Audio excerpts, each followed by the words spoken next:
Understanding deeply nested list comprehension is difficult. In this video, I will explain how to understand them by comparing with traditional for loops. And do stick around till the end for a performance tip. Welcome to 1 Minute Python, where I try to explain Python concepts in short video.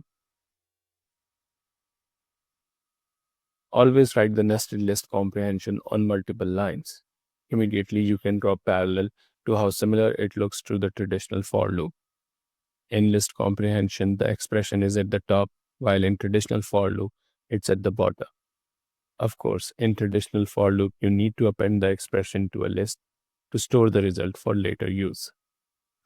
Similarly, in list comprehension with if expression, write it on multiple lines. Again, you can see how similar both look, with one having expression at the top, while the other at the bottom. Another example. Same is the case with nested for loops, nested inside if expression. Write the for loop normally, and in the end, place the expression at the top. Now for the tip.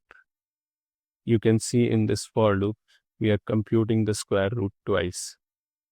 We can avoid that using the walrus operator and compute the square root only once.